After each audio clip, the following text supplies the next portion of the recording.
doing pilot with you is another step. Having a top tier advisory board or somebody who's really experienced in this segment advising you and putting their name on your pitch deck is another type of evaluation. So whatever kind of evaluation you can get from the market, from experts, from big companies, from accelerators, it's always good because that convinces the VC that there's something really happening with this company and we should pay attention to that. Daniel, I'm going to look to you right now. You have something on the tip of your tongue you want to add to this?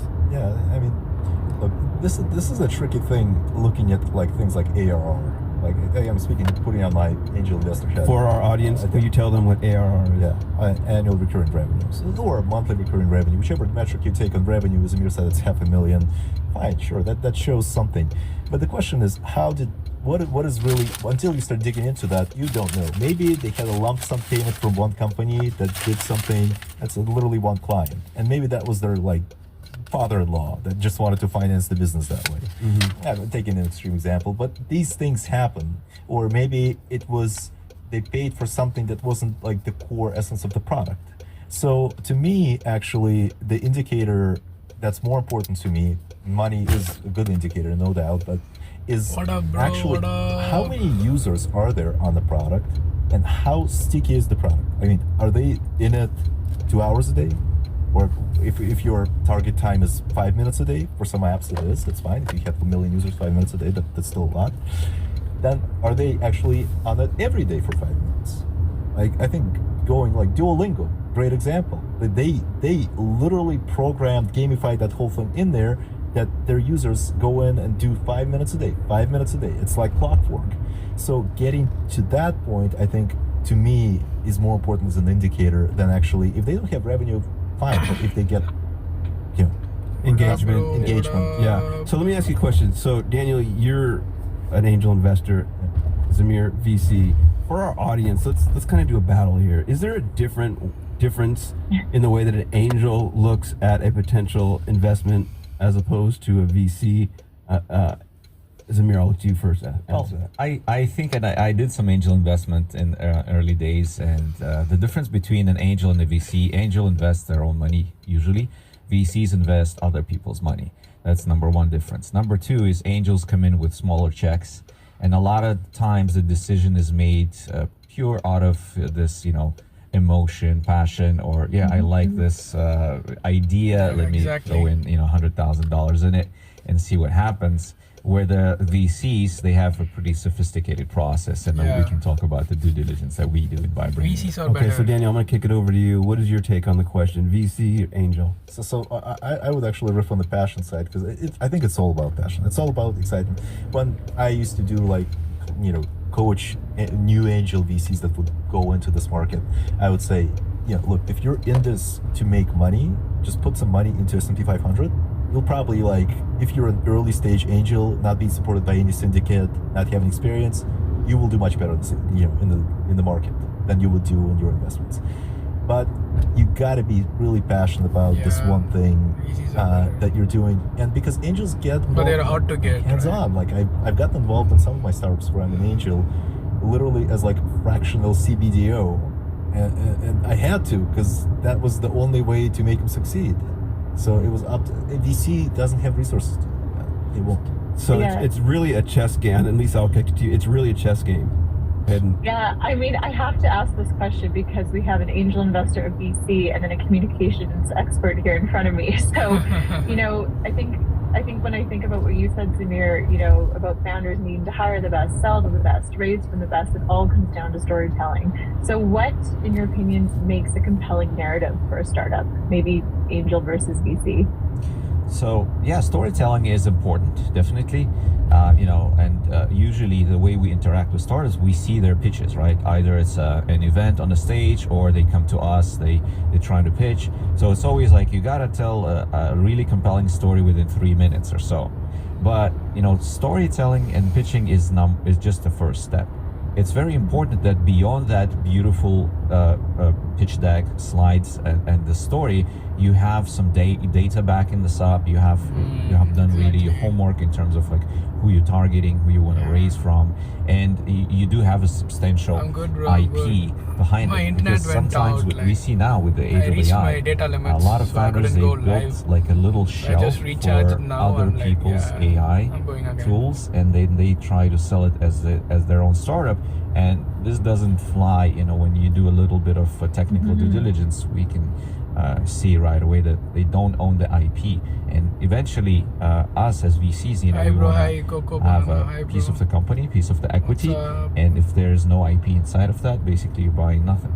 So yeah, that's Let's talk a little bit about now the due diligence process. I mean, startups, companies are getting exposed through this. I mean, it can be a shiny window dressing in the pitch, as you're saying, and then you get into the data room and you start pulling back the curtain and you start seeing what the health of the company is. Zamir, Exactly. start with some high-level definitions of what is due diligence for a company you're interested in. So we as VCs or as general partners of funds are responsible in front of our LPs, limited partners, who we raise money from, to make sure that any deal we go into, we did a thorough due diligence, meaning that we know everything about this company as much as possible in this stage, in order to make a data-driven decision. So it wouldn't be just Zamir liking something. Same, It bro. would be Make money, us, make the money, whole make team, our money. analyst, investment manager, a bunch of experts that we hire to look through the data room and talk to the founders. Everybody's opinion should agree that this is something interesting and we should go into it. Basically, due diligence is a process of de-risking the investment. That is if you have resource, Samir. That is if you have resource. If I'm an angel from a tiny fund, I don't have resource to do a super deep due diligence, especially for early stage. Where are you going to get the data? That's the key question. Where's that data coming from? Because you're limited to what, like 2 associates, 1 associate? Yeah, so to Zero kick it back, so Hi, Zamir, Noah, hi. that's a great point. How are you, bro? He's bringing the heat right Yes. now. Are you from Zamir. US? So Are you what guys is it, watching data? from? Is it a Google file? Is it a suite that you rent and you bring in the boxes? Is it what is that? Well, I My can holiday reference to starts it as a from Wild December West now, 15. because everybody Yeah. beyond the pitching, we've standardized the pitching, which is So I great, have, like, because all of these 25 days accelerators they before teach you, my and next I know semester you Brian starts. do in the course, with some top accelerators explaining 20 founders days. how to put together the pitch, and it's pretty standard now. Now everything beyond that is a black box. Every VC has their own process. Every startup prepares data room their own way. Most of them in seed stage don't even have a data room. So we're looking at random files sent to us through LinkedIn, through emails, and we kind of try to put everything together in a CRM. LinkedIn is huge. And this guys. is a LinkedIn big is problem huge. that we're trying to tackle, because every VC believes that their process is the best process. It's their secret sauce, which allows them to find these outliers and successfully invest. But in reality, I talked to more than 50 colleagues out there for the last year and a half. In reality, the first couple of stages of that process is very similar. We all look at the decks, we all go to the website, we all check the LinkedIn profiles, and we try to score, before even having an interview with the founder, we try to score all this information in our own way, but we pretty much come out with, similar conclusions. And as you were saying, Daniel, not everybody has that resource, and you're working to solve this and unify this. So jump in at this point, and what does an angel do when they don't have the resources, and then transition into what does this due diligence process look like for you? They make a decision based on their heart and passion, and they mess up. That's what they usually do. That's what most angels do, if you talk about most angels. Yeah. Now, sometimes angels band into syndicates to kind of cross-check and, maybe pool resources to have that 1 or 2 associates. So it's kind of like, a little association working together. But usually angels kind of follow their gut. They might look at a few documents. But they don't have even time to go in and do some proper research. Exactly, Okay, what are some other funds that invested them? It's easy to get angel investments. What were the backgrounds? They don't LinkedIn? Where do I understand the find these risk LinkedIn reward profiles? ratios and all. It's a lot of time. It's a lot of manual From work. their point of Here's the view, they issue think with this most of the industry in angel general. investors, early most angel of it is still investors manual think work. of because most of it investing is like qualitative information. putting money It's in not the like quant FDs, trading where fixed you have like deposits, historic putting money in data the bank, for like which 60 gives years, fixed and you can returns. just unleash a machine They don't on it. understand the Well, risk. So, now Team, they come up with an idea of a platform, and Daniel will talk about it in a second. I came in as an expert who actually built the due diligence process from scratch.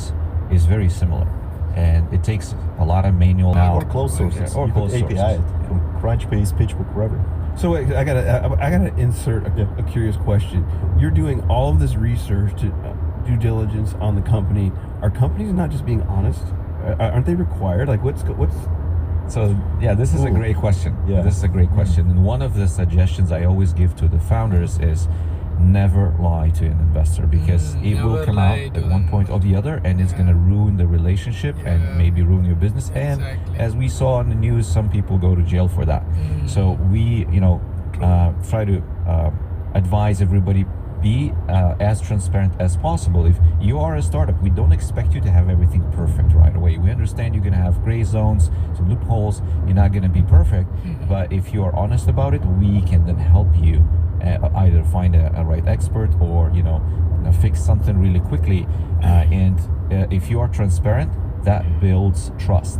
Exactly, And exactly. trust is super important when That's we are true. dealing with Trust VCs. is So a good leader has to be a little vulnerable. They got to tell you what they don't know. And a lot of, do you encounter a lot of startups come in thinking they need to know everything and not trusting that their VC partnership is going to provide? Yeah, I mean, there is bias out there that you have to come with a perfect pitch. Everything should be aligned, etc., etc. But that's the difference between the first-time founders and those who's already been, in the rodeo. Those who've been in the rodeo, they understand that if you are, like you mentioned, vulnerable, if you are honest, if you are saying, okay, these are my strong sides, but the reason why I'm raising is, for example, I need to hire such and such expert into my team in order to close this gap, then it makes a lot of sense to a VC. Yeah. That makes sense. Daniel, What up, guys? what are your thoughts in terms of fixing this with the AI process? So we're going to pivot back to that. Yeah. Do you think that the system that you're putting together is going to help with that?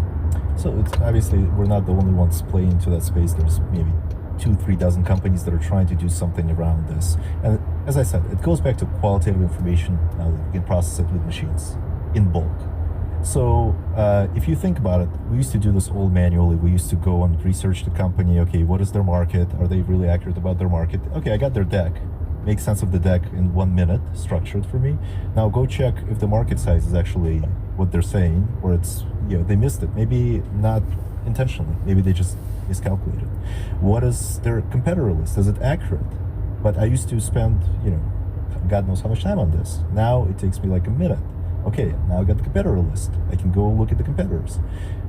So then I can start doing more complex things where if you have the data in one place to collaborate on, and then, a startup can say, hey, I finally own my data. It's not Zamir VC, it's not someone else VC, they have their own version. We all have it in central place. I can share this much with this VC, this much with that VC, and then I can have open source, or like I can have an open piece of the profile for anyone else to see. So it's kind of like your LinkedIn profile, if you think about it. Like you got your LinkedIn, you can share your professional accomplishments with someone. Or GitHub, where you could share, basically, you use it for coding, right? Before that, everyone was having their own piece of code, they're doing, and sharing it individually. Now we got the central thing around which everyone collaborates, big corporations too. So that's what could change the industry, I think. So I'm hearing it could change actually a lot. But before we get to what it all changes, because I'm actually thinking, what are VCs going to be needed for in the future if you have this due diligence process? Are you putting yourself out of a role? Well, you see, VC investment is still a people's business, right? We're not trying to eliminate VCs. There's still got to be conversations. There's still got to be these, building the relationships between the investor and the founder. So AI cannot do that for us.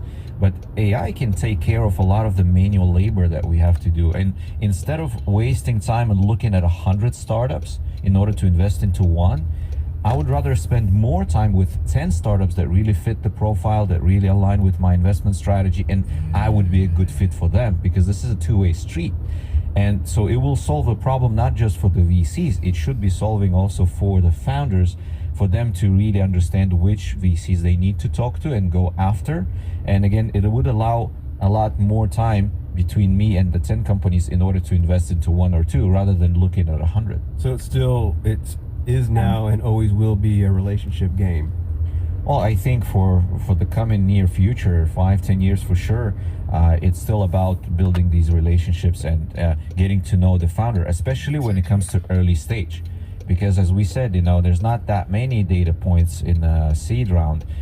We like the founder, we like their passion, we like, what kind of product they're building and problem solving, and we go along really supporting them in that journey. Like, we are a hands-on investor.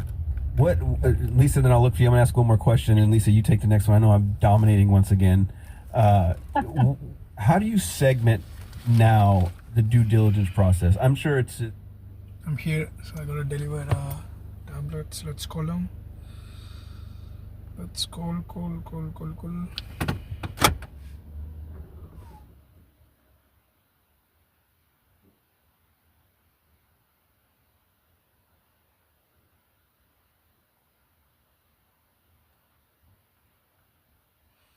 Okay. Message sent. So now I'm delivering the tablets. Today is December 8, right? Yeah.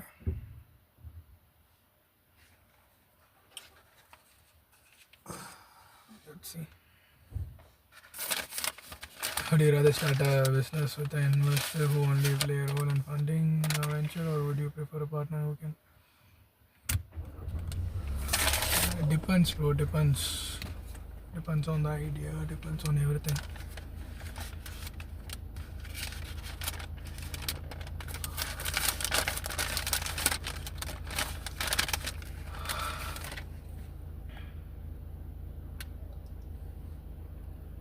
Did you see the message? Let's call him.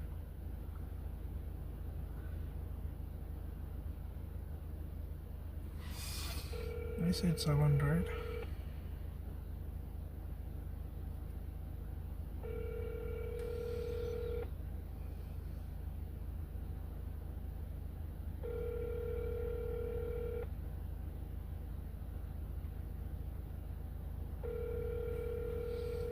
Come on, man. Forwarded to voicemail. The person you're trying to reach is available. At the tone, please record your message. When you have finished recording, you may hang up. What the fuck? He's not picking up. He's not picking up. Let's give 5 more minutes.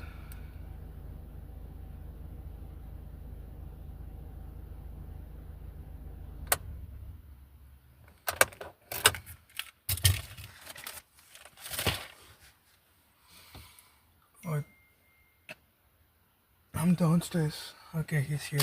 Okay, I'll be back, guys.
Okay, I'm back, guys. I'm back. Oh, I gotta pee. Okay, let's start doing DoorDash. So the plan is, it's gonna kind of sound crazy, but yo, what's up, bro? Glitch, how are you? Long time no see, bro. So, what I was about to say?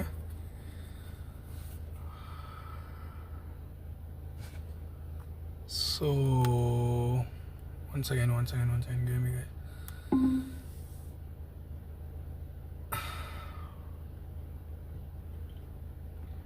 Once again, I'm trying to brighten this up, my dashboard, so that like at least my face will be little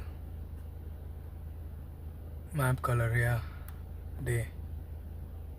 Right? This is a little better, right? Okay, so the thing is, my school will be over by next Saturday. So I have like school on Tuesday, and I have an exam on Wednesday, and I have an exam on Saturday. So I only have like 3 exams, and it's like 1-2 hours max. So what I'm trying to do is I'm trying to start the challenge again. So today is December 8, right? So my next semester starts at January 6. So my goal is to make $10,000 before January 6. So which is kind of crazy, because 10K by doing DoorDash is fucked up. It's kind of it's possible, but it's very hard, and like I have to take care of my, I don't know, health as well. And DoorDash is allowing only to work 12 hours max. So wait, let me turn on my DoorDash. So if I can make $10,000 in 30 days, then in 4 months I can pay off my car, and then once I graduate I can pay off my fees, and like, yeah, so that's the plan anyways. But it's it's kind of, you know, it's a big, you will have to do for like 24 hours every day. Exactly. So I'm also planning to go live. So go live for the 30 days straight, if I have enough internet or things like that. So that's an idea. So the last time when I did like 12 hours continuous DoorDash, I made around $200. So if I can do it for 30 days, that would be $6,000. That's fucking huge. 12 hours every day. Only 12 hours. I'm not even doing 24 hours. 12 hours every day, that's $6,000. Like if I can work like 18 hours, 8 hours of sleep, if I can work 16 hours or 18 hours, that would, I can confidently, I can easily make like $300 per day. $300 in 30 days is like around $9,000, which is kind of my goal as well. So yeah, because I gotta pay out my debt, and I gotta move on. And you know, I'm using TikTok, and like people are gifting me in TikTok. In TikTok I've made like $20 so far, which is my first, I mean, I it's my first paycheck, you know, like the $20 that I made in TikTok. It's from social media point of view, I earned $0. TikTok is not paying money for the views, Instagram is not giving money, my YouTube is not monetized. So the $20 which I got from the gift, it's my first income from my social media. So yeah, I'll be focusing more on TikTok as well. And I cannot go live in TikTok when I'm driving. If I'm going live in TikTok, then it kinda like blocks me. If I'm a female, then like yeah, people would trust. But I'm a guy, and like I don't think people will trust on board a car with a stranger just to save $2. It's not logical. It's not. So it won't work. DoorDash is fine. DoorDash is paying good. And today I made 30. I slept a lot. I only walked like 2 hours, and I almost made like in the morning I made $20. And now I made like another 20, so 40. I just took like 2 orders, and I made like $40. So DoorDash is pretty good now. Like people are tipping more now. People are tipping like $4, $5, $10, things like that, because it's a holiday season, right? So people are so generous with their tips. So we pitched our first client, and we are in talks with him. And I believe he will convert. He will be our first client, but fingers crossed. So I'm doing that on the side, Meta and YouTube, Google, to push their ads. So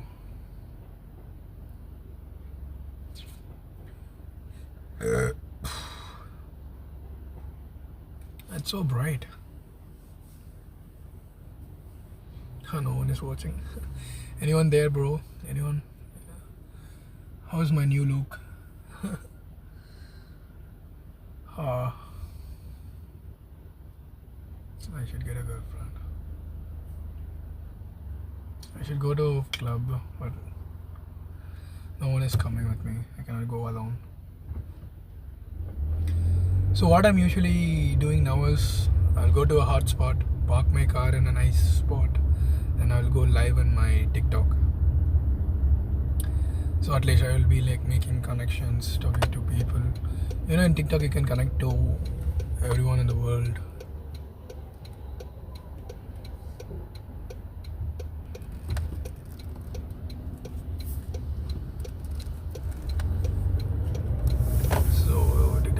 TikTok is the first one to give me the $22 to be exact. 22. That's crazy. That's a big deal, you know. It's a big deal. I gotta find a parking.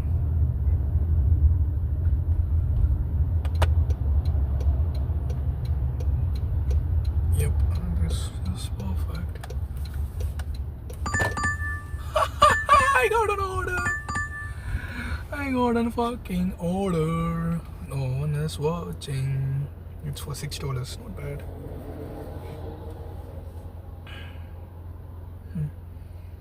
I gotta take a U-turn. Oh man. Kitsy, Tim Hortons, Subway. Where is Subway? Okay, Subway. Yeah, I have to take a U-turn.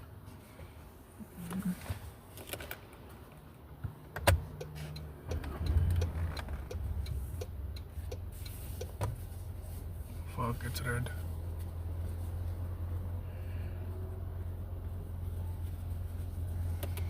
I have to take a U-turn.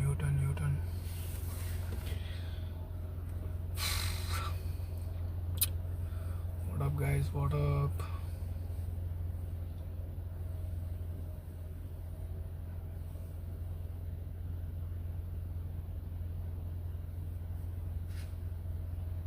I should color my hair, right? Yeah, maybe I should.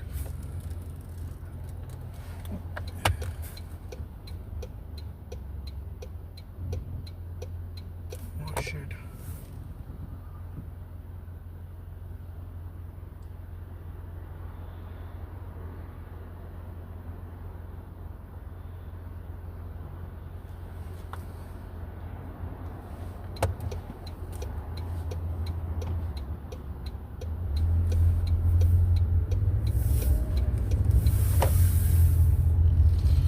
So I got one DoorDash order, so I'm gonna pick it up right now. But I gotta find a parking. That's the biggest thing.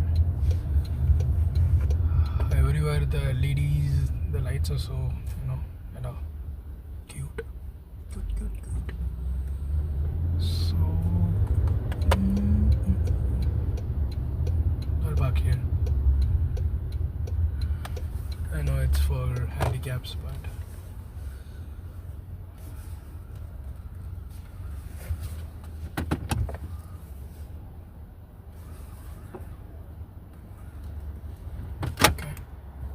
that guy is taking out.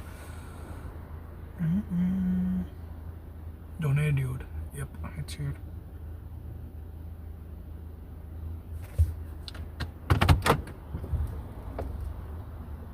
What up, guys? What up? So, donate, dude is here. I got my first order for $6. I'm gonna pick it up. You guys want to come, or you guys are good to stay here? So you guys stay here. Look out of my car because I'm leaving my keys in here, and I don't want to start it again and turn it off again. The store is here. I can watch my car from here.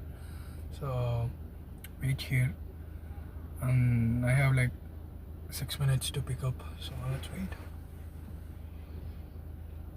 What up, guys? Talk to me. It's so boring.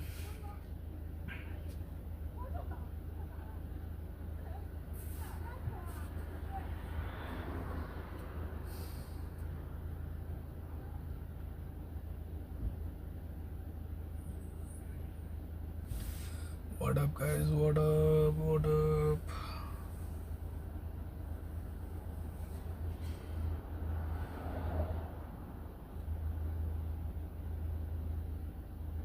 Yummy slice pizza. That's really good. They have this tandoori chicken pizza. It was really good. Maybe tomorrow I'll try it. Yummy slice pizza. So I'm going to a Pizza Hut a lot. Maybe I need to switch it up to something else.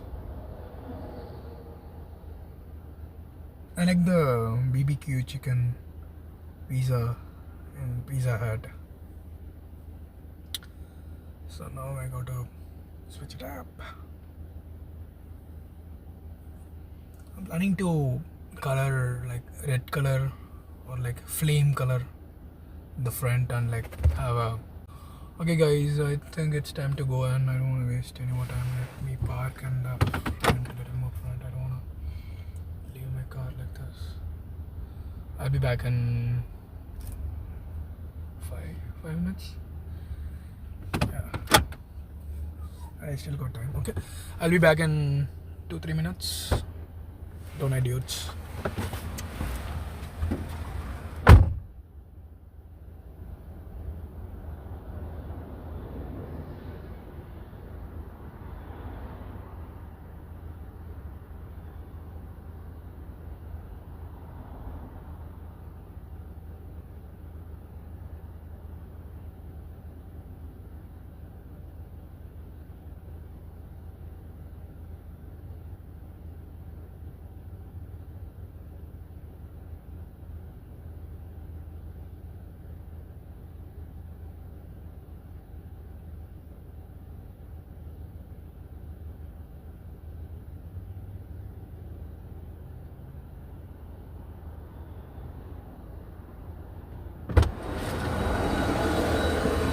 I'm back. I am back.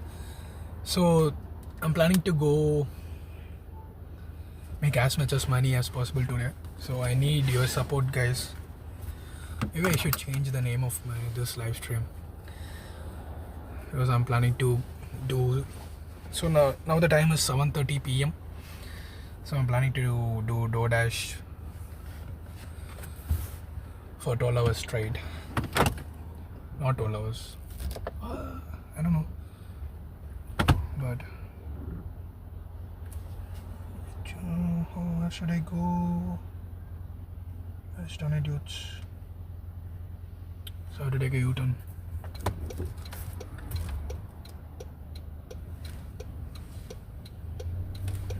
Yep. What up?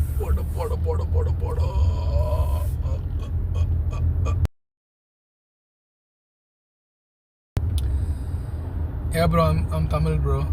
Don't subscribe. That's a good name, bro. That's good. That's a good name. Do you post videos or not, bro? Don't subscribe, bro. What's your name, bro? It's kind of funny. I'm Tamil. I'm from Tamil Nadu. Right now I'm in Vancouver, Canada. The beautiful country in the world. One of the beautiful countries in the world.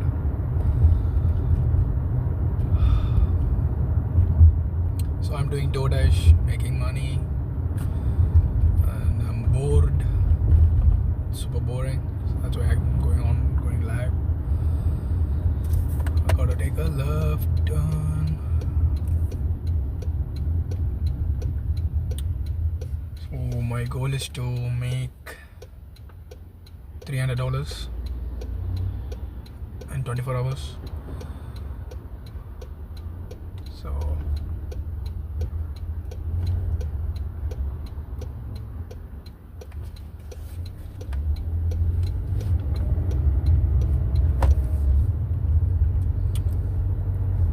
what up, bro? What up?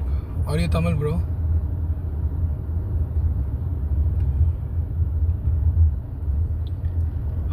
No one is watching.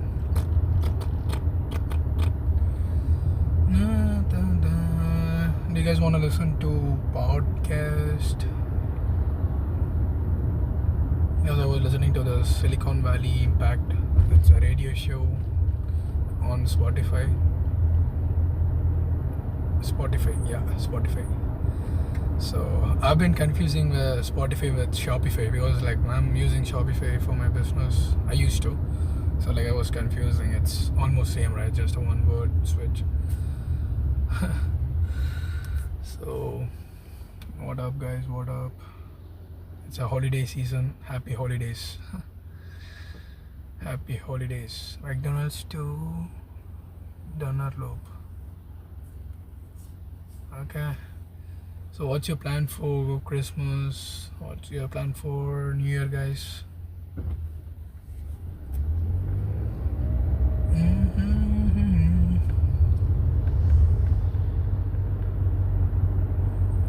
What's your dun. Streets are so peaceful. I like this. Maybe it's because it's Sunday, or I don't know. Maybe it's because it's holiday seasons. It's December, nobody likes to walk, right? So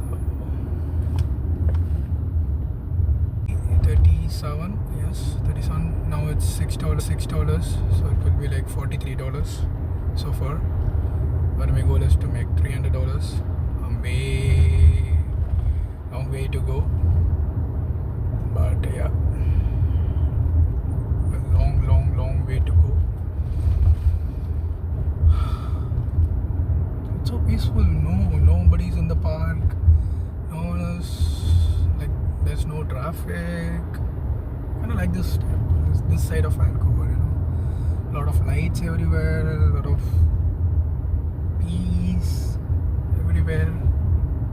Oh shit. Fucking shit. I missed the turn, I missed the turn. How to That's classic Susan. That's a classic, typical Susan. I was like talking to you guys and I missed my turn. I don't know, my mic is... Can you guys hear me, right? Or I'm just talking to me? That'll be so stupid. I didn't turn off my mic. Oh fuck. Why the fuck come on.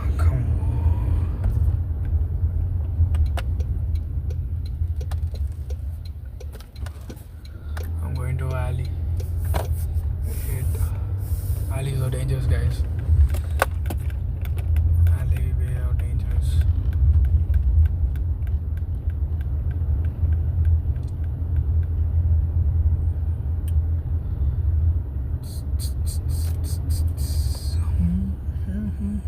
Slow down. Oh yeah. No, it's not this one. Almost.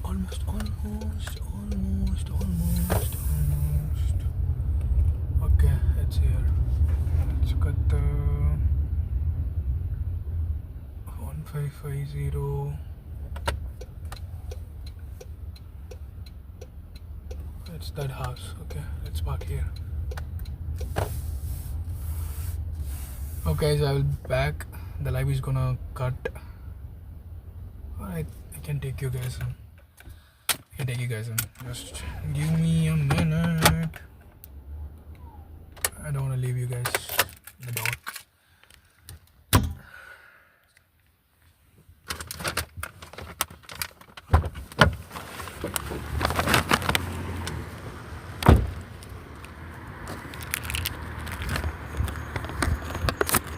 So 1550 Wine Street.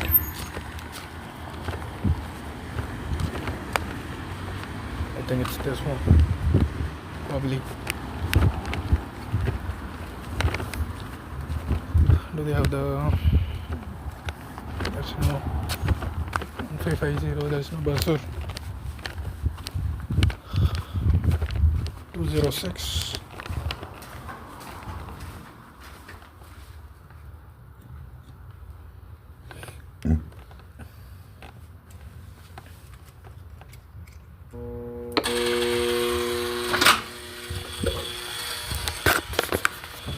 You know, the apartment is so old, no elevators, like I have to use the stairs.